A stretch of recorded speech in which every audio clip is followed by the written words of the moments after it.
wasn't just Cypher. Back in the Caribbean, every eye in the world was turned on us. A private army, just a bunch of guys with guns, in possession of a nuke? Why wouldn't they be uncomfortable? And that's why you made sure the inspection happened. Well, I thought our best move was to prove to the UN through the IAEA that we had no nuke. Of course, I was against us having it in the first place, but that was Snake's decision. The boss wasn't responsible. Well, don't get me wrong, I still believed in Snake. I thought I was making the best decision for all of us, that's all. I figured we should get a third party to exonerate us before proof of the nuke did get out. And who better to do that than an organization with international authority? So the truth is, you took it upon yourself to agree to an inspection arranged by the UN. Only the inspection was a ruse, and Cypher's strike force, XOF, showed up instead. I had no idea that would happen. Enough bullshit! Oh, sure, like I could have known. You know, I was just trying to prove our innocence to the world. What's wrong with that? We're not interested in the excuses you've thought up. The truth is objective. Just see it from my point of view. You led XOF to the control tower. They seized it, giving them complete control over the base. Moments later, they detonated C4 on the strut legs. Anyone who'd managed to survive was hunted down by the assault force and their choppers. You can't believe I did that on purpose? That was the end of Mother Base. But it wasn't the end for you. How can you... Look, think about it. I lost something too. I built Zeke and it got buried underwater. I am a victim. That raises the big questions. Why were you the only one spared? You got away without a scratch. Why did Strangelove leave the base on the eve of the inspection? You two were close. Strangelove? And how did you manage to build something that surpasses Zeke in every way? Because you did everything they told you. You're the only one who didn't lose a thing. That is the truth. I was taken away against my will. Skullface forced me to do his research these past 9 years. He used me. I lost 9 years. 9 years. We all lost 9 years. It wasn't just you. I suppose blaming me makes you feel better, does it? But who's gonna give me back all the time I lost? You're not getting anything back. You're not a victim here, Emmerich. You're the perpetrator. I didn't know anything. Nobody can back that up. Yeah, all the evidence is at the bottom of the ocean. You know the hardest man to break? The type who's fooling himself. That takes time. It's easier to live a convenient lie than a painful truth. Is that the peace you've chosen, Doc? I'm not lying. Of course. Just let me check one or two things.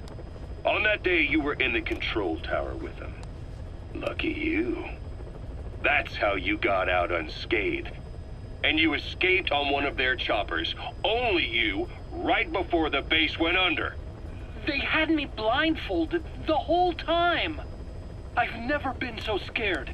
The whole flight, I thought they'd kill me. But thinking of you kept me going. My comrades, all the way. And? There was a plane journey, then we traveled by road. When they finally took off the blindfold, I was in kind of a warehouse, on the floor. Afghanistan, it was that research lab. I couldn't believe they'd taken me halfway around the world.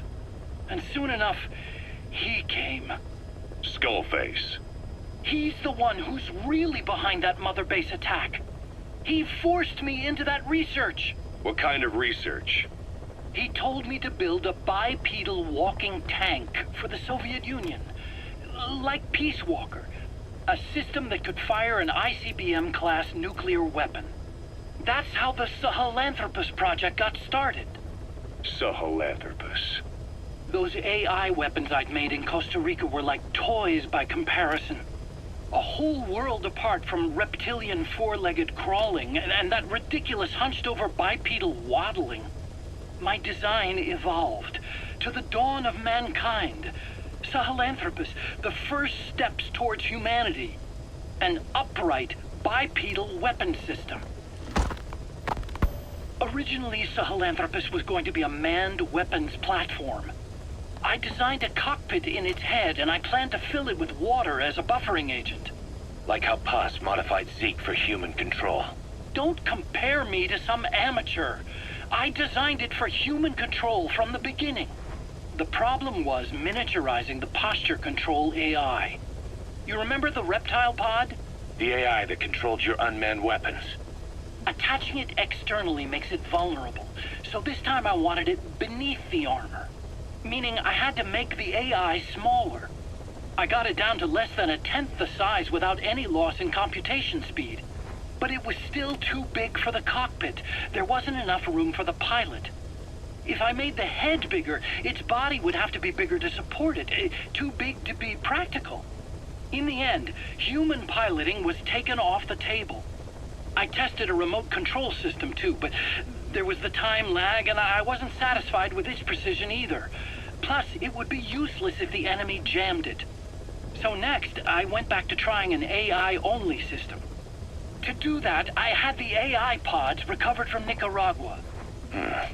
This was a hybrid AI, a combination of Peace Walker's reptile and mammal pods. The only AIs that had ever successfully operated an unmanned nuclear weapon system. Really? You'd need some help to get that working. Expert help. Did you work with someone? I worked alone. You did that yourself? That's the thing. The AI didn't pan out in the end either. But I did finally get Sahelanthropus walking by folding over its upper body to lower its center of gravity. The first upright bipedal locomotive weapon system in the history of mankind. I guess technically it falls into the anthropoid ape category. I don't see the benefit of having it stand taller. On terrain with significant differences in elevation like Afghanistan, you need a body that's vertically adaptable. That also lets it attack from long range while using mountain ridges for cover. So, making it walk upright was the most important factor in giving it superior height capability. As the name suggests, that was the whole point of Sahelanthropus. But I was being pushed for results. Having the AI mounted externally would have been the fastest way to get it working. I just needed more data so it could maintain its balance. But Skullface refused to wait. He dismissed the idea of AI control and took Sahelanthropus away from me before I could finish it. But it was walking when it came after you. That's just it. I don't understand how Skullface got it to move upright, without a pilot or an AI. And walking at that speed, too. It's beyond anything I could have imagined. This is like the Wright brothers making it to the moon. I'm just as clueless as you are. So this Sahelanthropus, where is it now? I have no idea. All my experiments took place at that cave. I've never seen it anywhere else. Besides, it's still just an incomplete prototype at this point, and nothing but a paper tiger. Even if it can walk, it's far from being a viable weapons platform. It wouldn't be useful in actual battle. Emmerich will remain here at Mother Base for now, but not as a member of Diamond Dogs.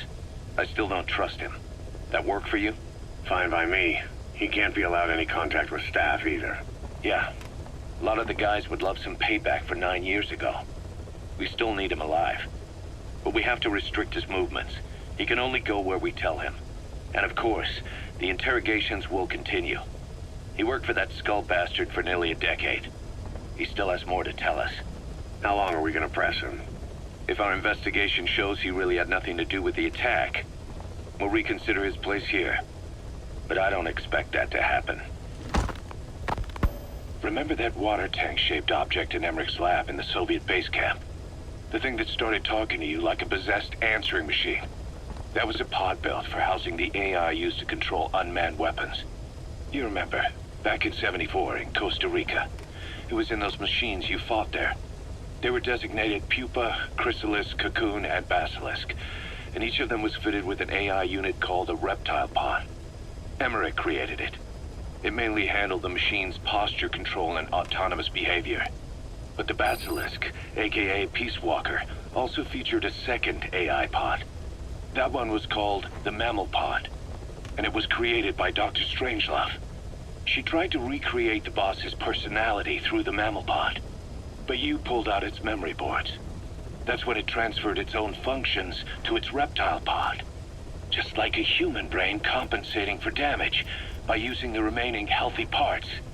The result was a unique entity, a hybrid of the reptile and the mammal. It sank to the bottom of Lake Nicaragua with Peace Walker. But apparently they salvaged it and transported it to that lab. Don't let it deceive you, Snake. It may sound like the boss, but it has neither a personality nor a will. Like Emmerich says, it's just a machine.